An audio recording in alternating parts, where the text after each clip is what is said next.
Ele dominou os relâmpagos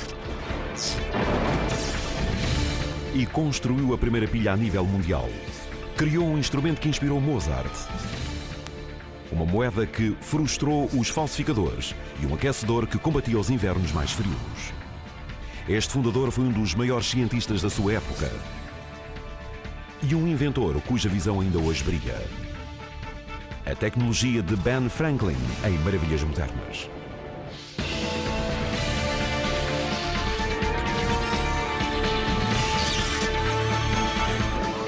Maravilhas Modernas, a tecnologia de Ben Franklin.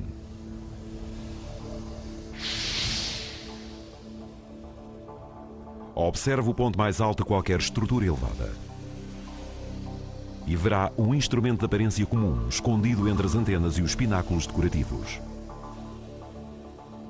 O ponto central, conhecido por para-raios, foi outrora o símbolo maior do triunfo da ciência e um lembrete do extraordinário poder da natureza.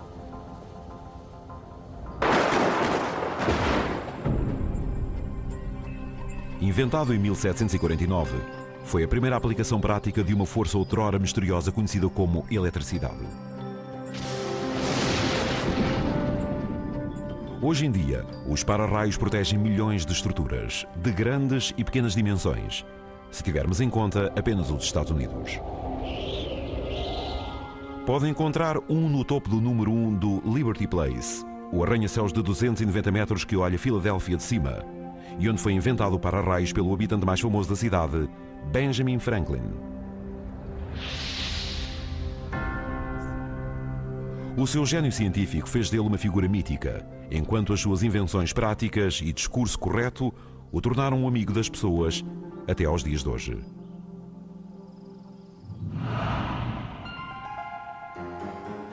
Apesar de muita gente estar familiarizada com a imagem de Franklin, as pessoas podem não estar cientes daquilo que Franklin fez de facto para trazer a eletricidade dos céus e acabar por introduzi-la no nosso cotidiano.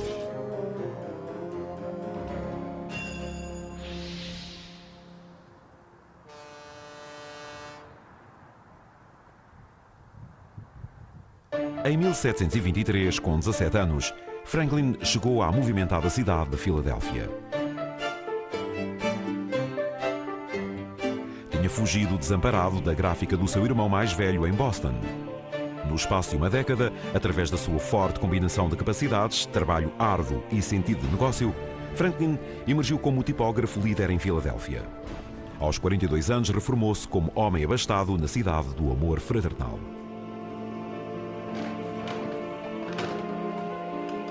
Com o império gráfico estabelecido por todas as colónias, Franklin estava então livre, segundo ele, para dedicar a sua vida à ciência e ao bem da humanidade.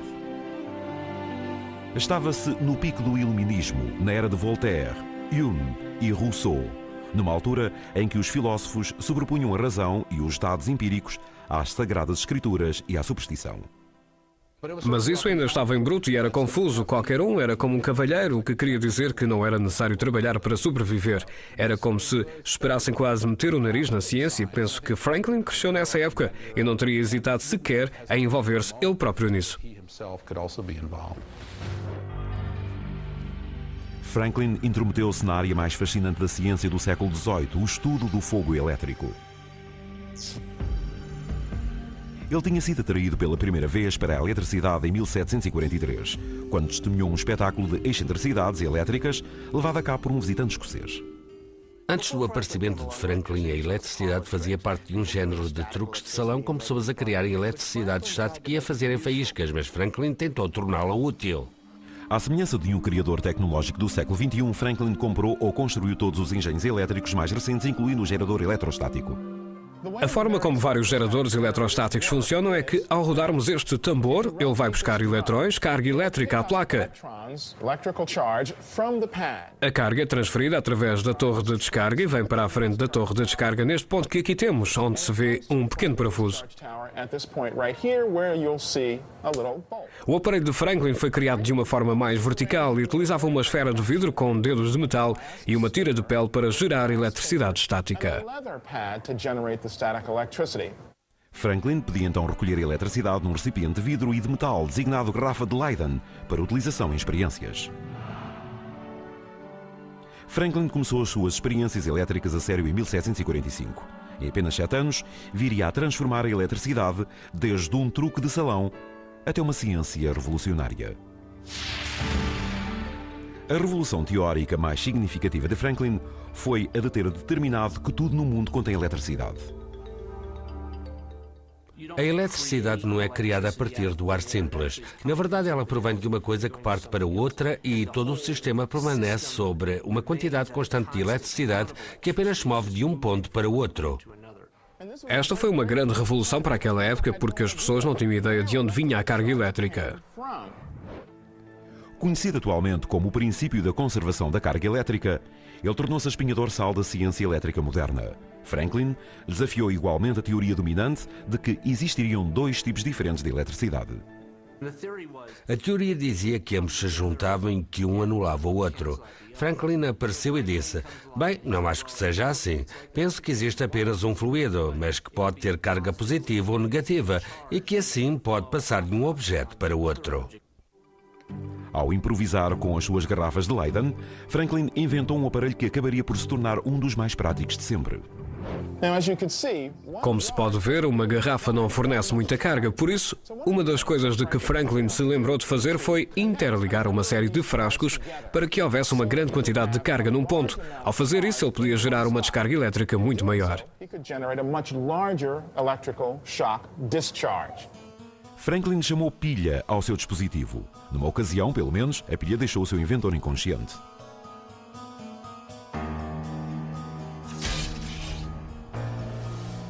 O primeiro eletricista do mundo estava intrigado com aquilo a que chamava de maravilhoso poder das pontas. Uma ponta como este para-raios de metal aguçado tem capacidade para retirar a eletricidade de um condutor com bastante carga.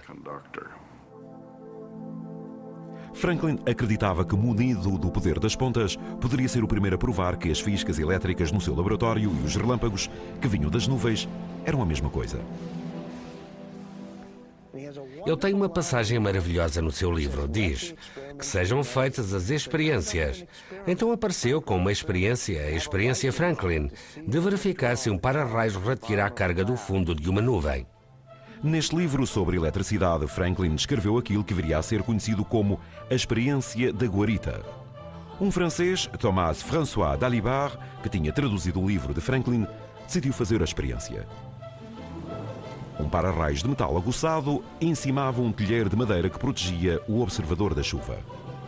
Se o para-raios que estava isolado pela terra retirasse a eletricidade das nuvens da tempestade, o observador poderia formar faíscas com arame de isolamento terra. E as faíscas voavam. Dalibard realizou a experiência pela primeira vez com sucesso a 10 de maio de 1752. Dalibard foi cuidadoso ao reconhecer que esta experiência tinha de facto sido sugerida por Benjamin Franklin. A experiência da guarita deu fama instantânea a Franklin por toda a Europa. Por volta da mesma altura, ele realizou o seu próprio teste potencialmente perigoso em Filadélfia. Em vez de um para-raios comprido, ele pensou que uma pequena ponta de metal colocada no cimo de um papagaio retiraria fogo elétrico das nuvens da tempestade e conduzi-lo-ia a uma chave pendurada na ponta do fio. Quando a chave que se encontrava no fim do fio do papagaio de Franklin soltou faíscas, isso confirmou os resultados da experiência da guarita. As nuvens de tempestade contêm eletricidade e os relâmpagos são uma descarga elétrica.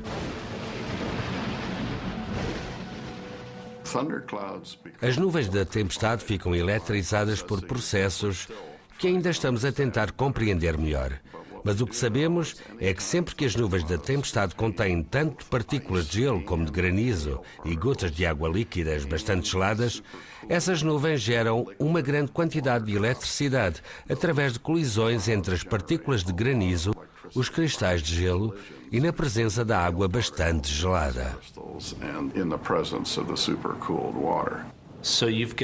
Temos então uma carga negativa que se acumula no fundo da nuvem e uma carga positiva que se acumula no topo. E essa diferença de cargas cria uma quantidade gigantesca de voltagem dentro da nuvem, o que dá início à tempestade de relâmpagos. Os relâmpagos podem descarregar entre as partes negativa e positiva da nuvem ou entre a nuvem e a Terra, que geralmente tem uma carga positiva. Provar as propriedades elétricas das nuvens foi uma descoberta empolgante. Mas Franklin, orientado para a prática, não estava satisfeito. Ele afirmou: estudamos a teoria, mas ainda não temos utilização prática para ela. A utilização prática aplicou-se ao para-raios. Tendo provado que os relâmpagos eram uma descarga elétrica, Franklin estava confiante que, tal como as faíscas no seu laboratório, também era seguro captá-las através de um metal condutor ligado à Terra. Em 1752, conseguiu convencer outros habitantes proeminentes de Filadélfia a instalarem para-raios em importantes edifícios civis. O para-raios encontrava-se no cimo do telhado, estava aparafusado e seguro, com um grampo e um arame que descia pela parte lateral da casa até ao solo. Era uma coisa muito simples que qualquer ferreiro conseguia fazer. E, no entanto, este dispositivo fazia algo de magnífico, que era interceptar um raio que estivesse prestes a atingir um edifício e conduzi-lo sem problemas até ao solo. Os edifícios do século XVIII continham muito pouco metal, nenhum arames, nenhuma canalização interior, nem suportes de ferro. Com a falta desses condutores, as estruturas de madeira e tijolos eram atingidas pela violência dos relâmpagos e, por vezes, deflagravam chamas que se podiam propagar aos edifícios vizinhos. As igrejas, geralmente as estruturas mais altas, eram especialmente vulneráveis. Quem tocava os sinos era ainda mais vulnerável. Havia a superstição de que tocar os sinos da igreja durante uma tempestade fazia parar os relâmpagos. O que acontecia é que muitos tocadores de sinos eram eletrocutados, por isso, em meados do século XVIII, alguns governos europeus publicaram éditos que aconselhavam a deixar de mandar os tocadores de sinos para o cimo das torres porque havia demasiadas fatalidades.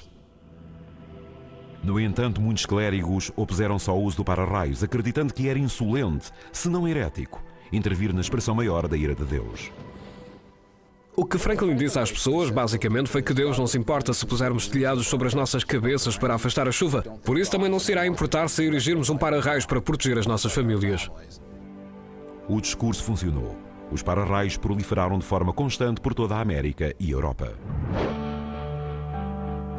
Quando alguns para-raios de latão primitivos derreteram com a queda dos relâmpagos, Franklin concebeu um desenho melhorado com um condutor mais substancial e um para-raios mais enterrado no solo. Isso constitui, de facto, a base para todos os códigos de proteção contra relâmpagos que existem atualmente a nível mundial. Franklin construiu também o primeiro detetor de relâmpagos que tocava um alarme quando retirava carga do seu para-raios durante uma tempestade. Uma vez que cada sino é carregado e depois descarregado, isso atrai o badal que se encontra no meio, tocando um sino de um lado e depois outro sino do outro lado. E dessa forma, essa carga elétrica podia fazer com que os sinos tocassem a avisar Franklin da aproximação de relâmpagos. O domínio dos relâmpagos teve repercussões para além da ciência e da segurança. Foi um grande triunfo metafísico. Um dos grandes factos sobre o iluminismo é que afirmava que podemos ter algum controle sobre o nosso ambiente, que os relâmpagos não eram manifestações de Deus e que as tempestades não eram a ira dos demónios ou dos deuses, ou fosse de quem fosse. Foi também um triunfo político. A Revolução de Franklin tornou um herói do povo em França, onde abriu caminho para as suas obras críticas que asseguraram apoio à Revolução Americana. Mas a relação entre a ciência de Franklin e a sua política era ainda mais profunda. Os franceses afirmaram que ele apanhava os relâmpagos do céu e o cetro dos tiranos. A ciência, e particularmente alguém como Franklin, que era um símbolo desta, tornou-se uma espécie de modelo para tudo, para as ambições políticas e sociais. Por outras palavras, se o empirismo e a razão da ciência podem dar-nos este tipo de coisas, como o para-raios, o que aconteceria se o aplicássemos à forma como a sociedade está organizada? A mente muito inventiva de Franklin não ficou satisfeita com uma área de estudo. E o fogo elétrico não era o único tipo de fogo que o fascinava.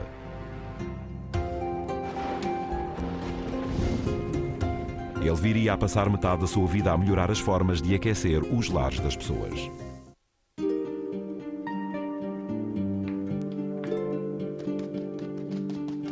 Na sua longa vida, Benjamin Franklin tornou-se o tipógrafo mais bem-sucedido, autor e editor no Novo Mundo. Um importante contributo para os documentos de fundação da América, um dos diplomatas mais bem-sucedidos da história e um dos maiores cientistas do século XVIII.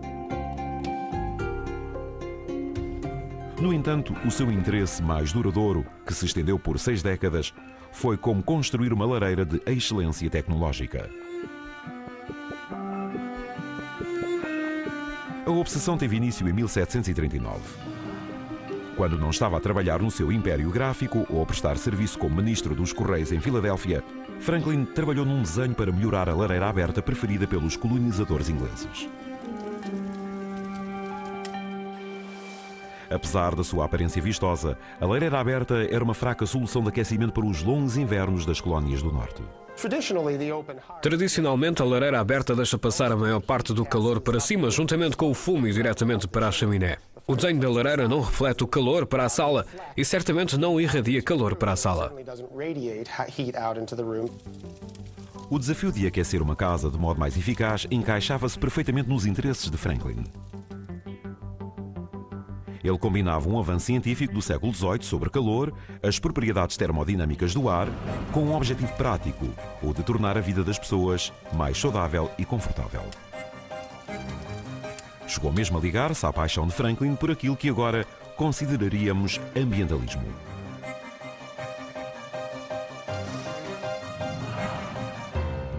Ele chamou ao fruto do seu trabalho a lareira da Pensilvânia.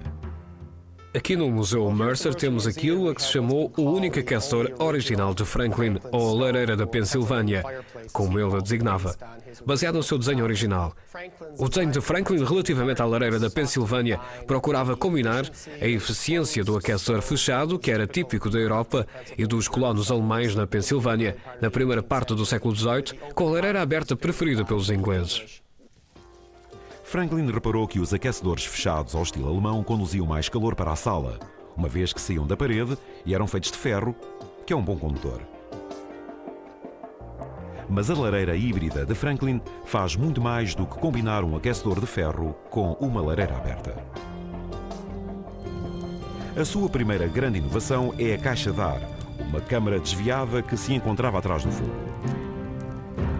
Uma abertura no fundo da caixa de ar deixa entrar ar fresco, mas não frio, da cave ou da sala. Este ar, isento de fumo, é aquecido pelo fogo, sobe através de buracos no cimo do aquecedor e é impelido para a sala. O aquecedor de Franklin também foi concebido para extrair o máximo potencial possível de aquecimento da madeira, antes deste escapar sob a forma de fumo. Franklin tinha ideias muito economicistas. Um cêntimo poupado era um cêntimo ganho. Ele tentava utilizar a madeira de forma eficiente e queimá-la de forma eficaz. Além disso, haveria menor produção de fumo porque o fumo era a madeira não queimada. Franklin percebeu isso. O aquecedor de Franklin induz o fumo a retardar-se um pouco mais através da sua segunda principal inovação, o sifão de ar. Dentro do sifão de ar, o fumo da lareira sobe e passa por cima da caixa de ar. Depois, é puxado para baixo através do fundo do aquecedor pela maior ação do sifão em sentido ascendente pela chaminé, conduzindo sempre o calor para a sala através das paredes do aquecedor. Ao manter o ar quente na sala durante mais tempo, o aquecedor de Franklin utilizava até menos 75% da lenha do que a lareira aberta, uma maravilha em eficiência. Também emitia menos fumo pela chaminé. Na verdade, Franklin escreveu com grande previdência não só sobre a necessidade de tornar o nosso ar menos poluído, como também sobre a importância de conservar os combustíveis da nação e as suas florestas, que são atualmente questões críticas. A própria lareira da Pensilvânia de Franklin funcionava, para sua enorme satisfação, mas quando foi colocada no mercado em 1741, não obteve êxito. O que provavelmente aconteceu foi que as poucas pessoas que realmente adquiriram uma lareira da Pensilvânia original, viram que o fumo voltava para dentro da sala e por isso a sua concepção inicial falhou e ele não vendeu muitas das lareiras. Mais tarde, Franklin encontrou formas de melhorar o sifão de ar e de manter o fumo fora da sala. Mas o desenho era ainda demasiado falível para um produto de consumo bem-sucedido. Ele continuou a desenhar aquecedores, incluindo um portátil com uma grelha rotativa e um aquecedor a carvão sem fumo. Em termos do legado do aquecedor de Franklin, A maioria do que conhecemos ou pensamos hoje sobre os aquecedores de Franklin é que são simplesmente aquecedores de ferro inseridos numa lareira comum. Enquanto o aquecedor moderno de Franklin é uma designação incorreta, o desenho arrojado original influenciou de facto a tecnologia de aquecimento. O interesse de Franklin pelo fogo e a sua preocupação quanto à poupança de combustíveis foram aplicados no seu desenho de um novo e melhorado candeeiro de rua. Anteriormente, os candeeiros eram globos que tinham dois problemas. Eram selados e tornavam-se muito fumarentos, além de não darem muita luz. Ainda para mais, se um vândalo partisse um desses globos, tinha de se substituir o vidro por inteiro. Bem, ele teve a ideia do candeeiro de 4 lados. Em primeiro lugar, se uma parte se partir, só é necessário reparar uma de 4. E, além disso, graças ao facto de haver uma chaminé no centro, isso significava que a luz era melhor, o que aumentava a segurança. Bem, há muitas facetas nas suas melhorias e isso conduz-nos também ao seu interesse numa espécie de ambientalismo em geral. O legado mais duradouro de Franklin como ambientalista talvez seja uma ideia que lhe ocorreu em Paris em 1783, enquanto negociava o Tratado de Paz final com a Inglaterra. Voltado para a indústria mesmo aos 78 anos, o antigo tipógrafo ficou espantado com os hábitos de deitar tarde e tarde erguer da aristocracia francesa, que queimava velas caras nas horas de escuridão e que desperdiçava a luz gratuita do sol matinal. Então ele teve a ideia, e foi uma ideia realmente séria, de mudar as horas de trabalho no verão, em que não era necessário queimar tantas velas à noite. Mas a ideia de Franklin de mudar o relógio para poupar combustível não seria levada a cabo até à Primeira Guerra Mundial, a altura em que a Europa se debatia com os enormes custos do combustível. Na América, foi aprovada uma hora extra de luz diurna durante todo o ano, enquanto durou a Segunda Guerra Mundial. O Congresso designou a política como tempo de poupança com a luz diurna. Nos anos seguintes à guerra, o tempo de poupança com a luz diurna passou gradualmente para o atual horário da primavera ao outono. Pode ser impossível calcular a quantidade de combustível poupado ao longo de décadas, mas um estudo efetuado durante a crise do petróleo dos anos 70 descobriu que uma hora extra de luz diurna poupava o equivalente a 10.000 barris de petróleo por dia. De certeza que Franklin teria concordado. Tão fascinado como era pelo fogo, Franklin foi igualmente atraído pelas propriedades da água. Ainda hoje vemos e ouvimos os resultados.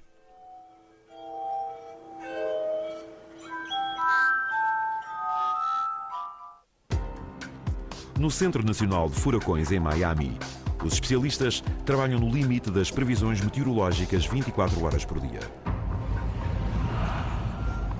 Os instrumentos de alta tecnologia, desde as imagens de satélite e do radar Doppler, até uma visão de pássaro sobre a tempestade, dão a estes meteorologistas uma série de dados para trabalhar enquanto preveem com rigor a fúria da natureza.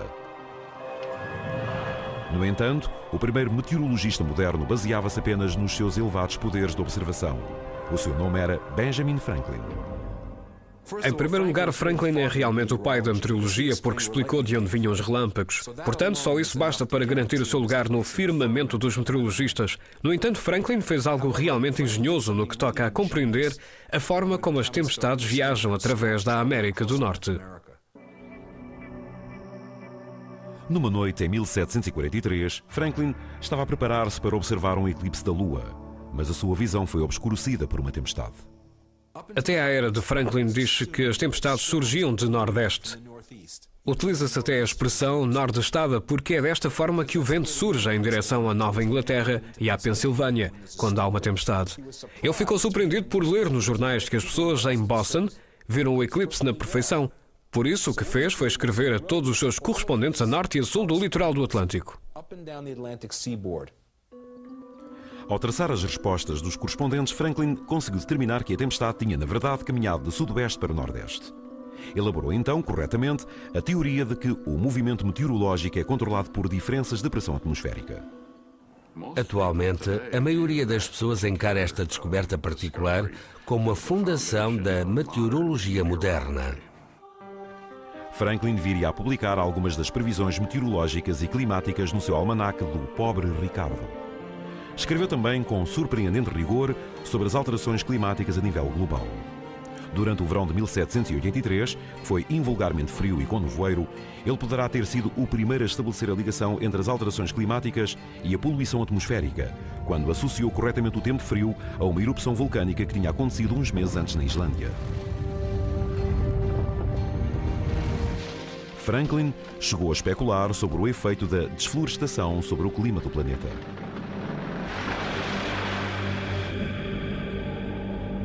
No século XXI, com o aquecimento global a ameaçar redesenhar as nossas zonas climáticas, os climatologistas estão a observar de perto a corrente do Golfo, a corrente quente do Oceano Atlântico, que leva o clima temperado à Europa do Norte. Sem surpresas, foi o pai da meteorologia, Ben Franklin, quem primeiro elaborou um mapa da corrente do Golfo. Franklin ouviu falar pela primeira vez desta corrente na década de 1760, através dos capitães de baleeiros, incluindo o seu primo Timothy Folger. Nas suas muitas viagens transatlânticas, Franklin mediu meticulosamente as temperaturas do oceano. Quando atravessava o oceano, levava um tubo e fazia-o descer. Esse tubo tinha uma válvula para ele poder medir a temperatura da água em profundidades diferentes, porque queria ver a que profundidade se encontrava a corrente do Golfo. Em 1768, Franklin e Timothy Folger divulgaram seu mapa marítimo juntamente com o nome Corrente do Golfo. Essa tabela foi muito bem sustentada, orientando os meios espaciais dos nossos próprios dias. As suas observações da corrente do Golfo correspondem quase exatamente ao mapa marítimo que Franklin nos deixou. Ainda hoje, os navios que rumam a leste tiram proveito da corrente, enquanto os cientistas continuam a estudá-la. O interesse de Franklin pela água teve início aos 11 anos. Sendo um excelente nadador, o jovem Ben inventou um par de barbatanas de natação para poder deslizar na água mais eficazmente. Franklin concebeu uma vasta gama de inovações marítimas, incluindo uma versão primitiva de bombeamento manual de um barco motorizado. Uma âncora de cânhamo para o mar, que impedia os barcos de serem arrastados nas águas tempestuosas, e até mesmo tigelas de sopa à prova de salpicos para duras travessias do oceano. O amor de Franklin pela água inspirou indiretamente aquilo que ele considerou a sua invenção favorita. Enquanto vivia em Londres, em 1757, Franklin foi a um concerto, no qual um músico tocou melodias com as bordas de copos de vinho. Franklin adorou o som do vidro a vibrar. Mas Franklin ficou a pensar se haveria uma maneira melhor de o produzir. Ele pensou antes de mais que o som da água dava muitos problemas, por isso, se fizesse copos do tamanho correto logo à partida, poderia prescindir-se dela e ter um conjunto de copos desde um relativamente grande para um tom grave até copos pequenos para um tom agudo. Isto permitiria a um músico tocar acordes complexos, além de melodias de notas únicas. Em vez de ser o músico a rodar os dedos, havia 37 copos de diâmetros e espessuras diferentes que rodavam, movidos por uma barra comandada pelo pé. Em 1761, Franklin divulgou a sua harmónica de vidro.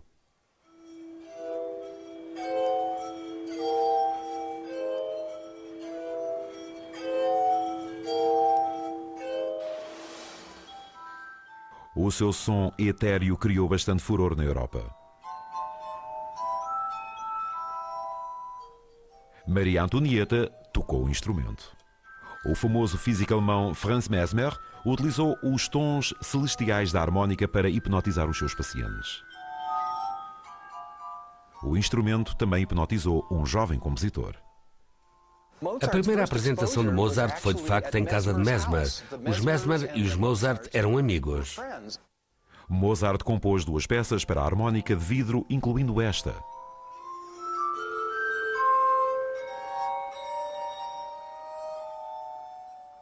Beethoven e Haydn compuseram também para o instrumento de Franklin.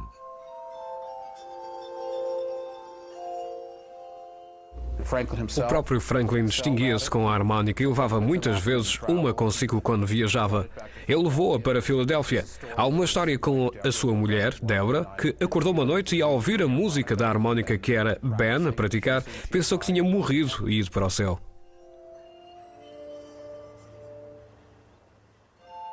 Apesar do louco entusiasmo, o tempo de vida do instrumento foi surpreendentemente breve. A harmónica acabou por ser superada pelo piano, que se tinha instalado com força no final do século XVIII e inícios do século XIX, e que era um instrumento que tocava mais alto e se adaptava muito melhor às orquestras cada vez maiores que estavam a ser utilizadas. A harmónica foi sempre um instrumento mais calmo, adaptado a espaços mais pequenos. Também havia rumores de que os sons da harmónica, ou talvez o chumbo utilizado nos copos, causavam insanidade. Pessoalmente penso que é ao contrário. Acho que começamos com um pouco de loucura e depois é que queremos tocar isto. O virtuoso da harmónica, William Seidler, fez a sua missão de ressuscitar este instrumento único. Ele atua em todo o mundo e compõe peças originais para a harmónica. Gostava mesmo de retirar este instrumento da lista dos instrumentos musicais em risco de desaparecerem. Hoje em dia não existem muitos lugares onde se pode encontrar taças de vidro com um som de precisão. Por isso Seidler recorreu à Cal Glass, em Costa Mesa, na Califórnia, que geralmente produz instrumentos científicos de vidro.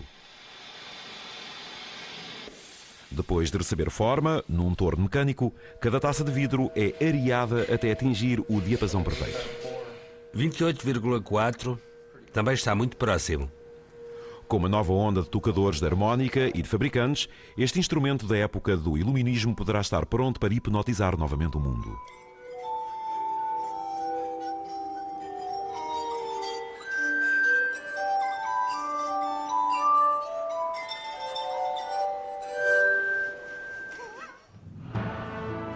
As invenções de Franklin iam desde os salões de concertos até aos céus. No entanto, apesar de tudo, ele continuava a ser Benjamin Franklin, o tipógrafo. E como tipógrafo, não só fez dinheiro, como tornou o dinheiro difícil de falsificar.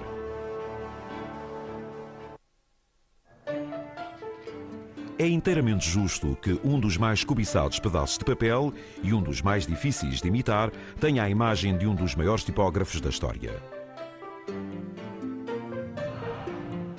A tipografia permitiu a Franklin tornar-se quem foi. Como tipógrafo, Franklin acabaria por se tornar o mais bem-sucedido da América do Norte. Muitas pessoas diriam que ele era também o melhor em termos de qualidade do trabalho que realizava. Era uma profissão de muito valor porque, é claro, colocava as pessoas mesmo no centro do fluxo de informação. O próprio Franklin levava uma máquina de impressão para onde quer que fosse. A impressão tornou-se o ponto de partida de Franklin para o mundo da ciência e das invenções. E enquanto as revoluções na eletricidade podem ter sido os seus maiores feitos, o seu trabalho como tipógrafo também marcou o nosso mundo.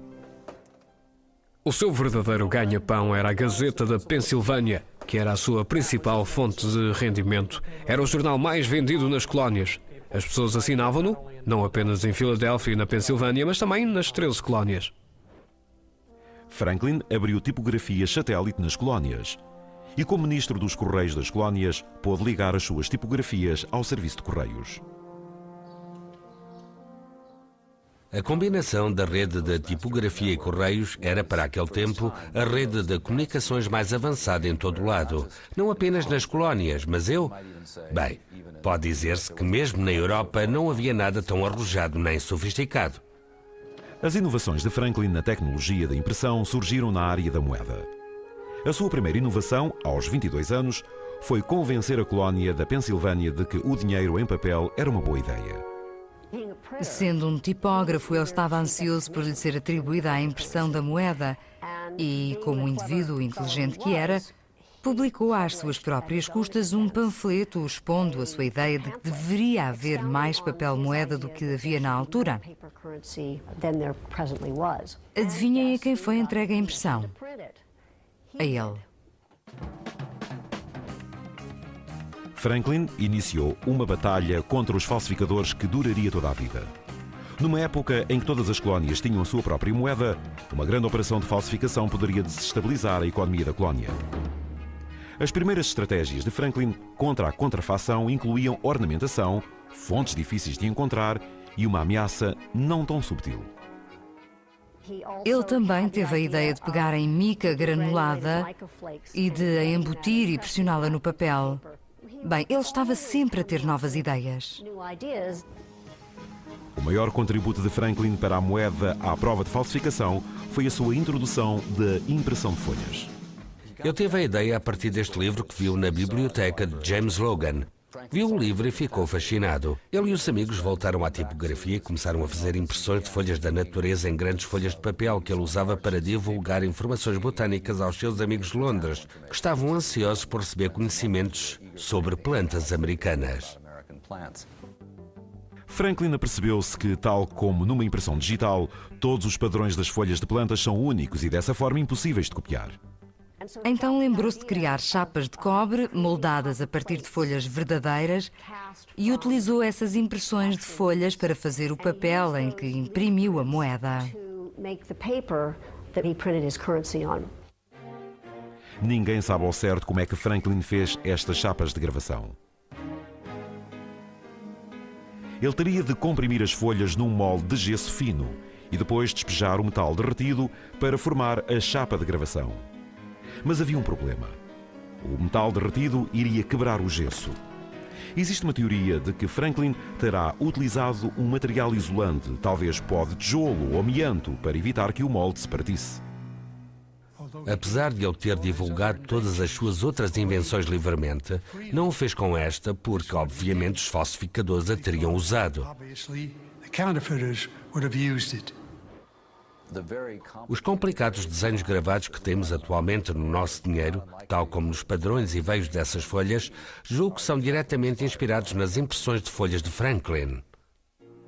Uma vida inteira a observar padrões de moeda e impressão requintada poderão ter conduzido Franklin, então com 78 anos, a uma das suas invenções mais duradouras.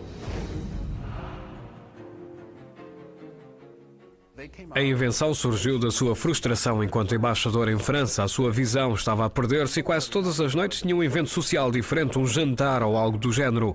Ele percebeu-se que não era capaz de ver a comida no prato e ao mesmo tempo as pessoas que estavam sentadas do outro lado da mesa, e era muito importante conseguir ver os seus rostos porque o seu francês não era assim tão bom e ele tinha necessidade de observar os lábios das pessoas quando falavam.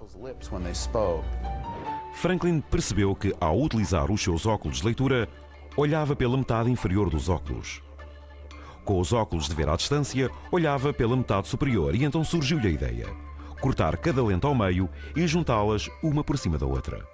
Muitas das invenções de Franklin são coisas que, ao serem inventadas, pensamos, claro, faz todo sentido. E as lentes bifocais são um bom exemplo disso. As lentes bifocais foram um enorme feito para um inventor visionário. No entanto, a visão de Franklin também abarcava sistemas inteiros. Desde as corporações de bombeiros e bibliotecas até às nações. Na América atual, a pulsar com comunicações eletrónicas e complexos sistemas de transportes, era provável que Benjamin Franklin se sentisse em casa. Se Franklin estivesse vivo, seria um verdadeiro adepto da tecnologia. Estaria a exibir o seu BlackBerry ou o seu Treo, porque ele adorava a eletricidade, mas também o livre fluxo de informação, comunicar, o sistema de correios e adoraria o sistema de e-mail e teria certamente um sítio na internet. Franklin teve o dom de inventar no século XVIII os equivalentes dessas redes de alta tecnologia, sistemas complexos que servem para melhorar a sociedade. Ele até ajudou a inventar um novo tipo de nação. A primeira ideia do género foi a Companhia Bibliotecária de Filadélfia, que fundou aos 25 anos. Qualquer pessoa que pagasse uma caução na biblioteca podia levar um livro emprestado e devolvê-lo mais tarde. Se o livro não fosse devolvido, perdia-se o direito à caução. Era do interesse da pessoa devolver o livro. Quando o livro era devolvido e a pessoa voltava mais tarde, podia ter a certeza de que o livro lá estava para poder voltar a vê-lo. Assim transformou-se numa instituição permanente. Tanto quanto sei, a Companhia Bibliotecária foi a primeira biblioteca pública mundial de requisição de livros bem-sucedida e foi a maior invenção de Franklin.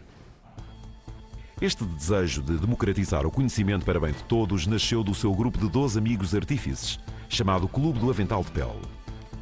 O grupo recebeu o nome devido ao avental que os identificava como artesãos.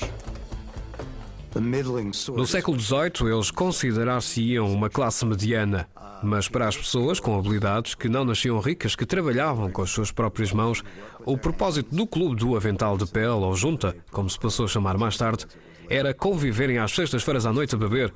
Inicialmente encontravam-se numa taberna. Estes grupos eram formados para aplicar a tecnologia no dia-a-dia, quer fosse para um bom serviço de bombeiros, quer para uma boa biblioteca de requisição de livros. Franklin foi também um franco-maçom. Tal como a franco-maçonaria, a junta era inicialmente uma organização secreta. Acabou por se tornar a Sociedade Filosófica Americana, a primeira sociedade instruída do país. Franklin e os seus colegas viriam também a constituir a primeira milícia voluntária da América, a fundar o primeiro hospital da nação e a criar a primeira universidade não religiosa da América. O inventor do para-raios efetuou uma abordagem geral à prevenção de incêndios. Construiu a sua casa de Filadélfia utilizando gesso resistente ao fogo para separar os tijolos da madeira. Ele e os seus colegas, membros da junta, mandaram vir carros de incêndio de Inglaterra e transformaram filas de pessoas que passavam baldes de água de mão em mão no primeiro serviço de bombeiros voluntários da cidade.